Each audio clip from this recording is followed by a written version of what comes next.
السلام عليكم ورحمة الله وبركاته.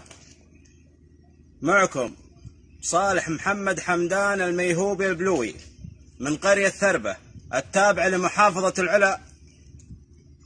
الآن أمس اتصل علي رئيس مركز شلال علي حيفان العنزي التابع لمحافظة العلا بإزالة بيتي، وأنا كنت بالحد الجنوبي، والاتصال حصل تاريخ 24/1/1442، وبيتي به طال عمر أطفالي وأسرتي وبه أيتامي.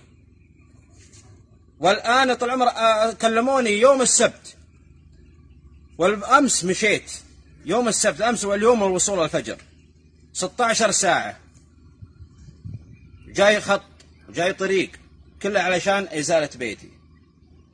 وهذه جزاتنا حنا بالحد الجنوبي من عام 1439، وأنا بالحد الجنوبي وداخل الأراضي اليمنية،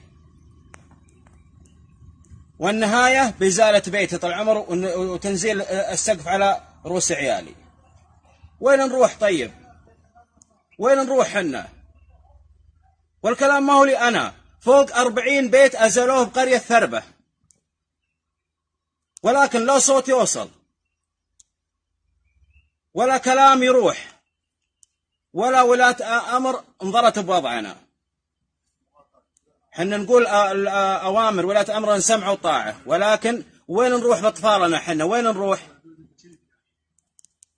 3 سنوات وأنا بالحد الجنوبي هالحين وداخل الأراضي اليمنية، والنهاية إزالة بيت أطفالي وإخراجهم بالشارع. ويقول لا، التنفيذ فورا، التنفيذ فورا.